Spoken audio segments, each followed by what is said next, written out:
আল্লাহ রব্বুল আলামিনের অর্ডার মোতাবেক সেই জিবরাইল এই জমিনকে ঝাটকা দেবে। বিসমিল্লাহির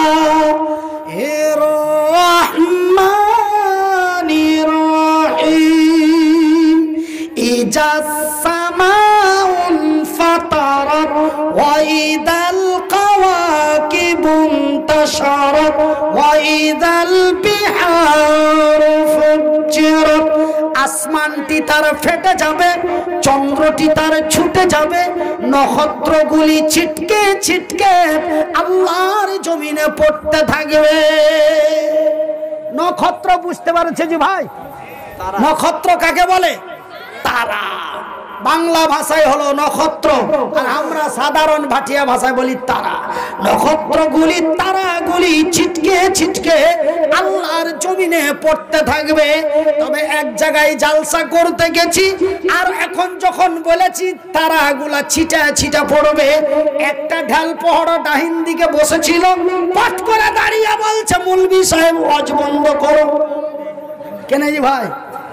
ওই যে তুমি ছোট ছোট টিকলির মতন তারা গেল পড়ে গেল তো কি হলো? কতরে পড়বে ঝেড়ে ফেলে দেবো তো। একটা তারা কত বড় জানো?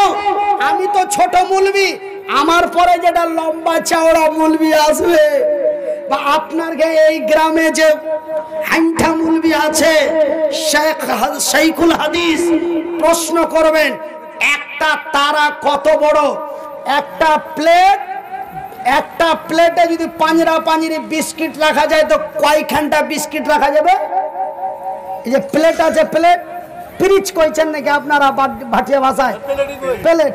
তো একটা প্লেটে যদি এখানে এখানে বিস্কিট, এখানে এখানে এখানে এখানে এখানে এখানে এখানে এখানে এখানে এখানে করে যদি একটা প্লেটে বিস্কিট রাখা যায়, তো একটা প্লেটে পাঁজরা পাঁজরি করে কয়খান বিস্কিট আসবে?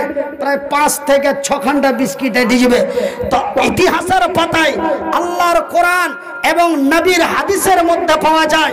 বড় বড় উলামা ইকরামদের কাছে জেনে নেবেন, একটা চাঁদের একটা চাঁদ যে আছে, একটা চাঁদ তো একটাই, চাঁদটা কত বড়? ওই চাঁদের উপরে কয়েকটা তারাকে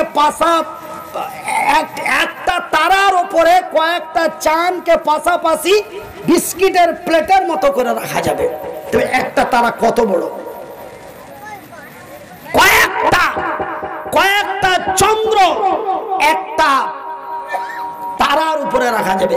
সেই তারাগুলি যদি ছুটা ছুটা দুনিয়াতে পড়ে, আমাদের কি অবস্থা হবে ভাইজান? সামান্য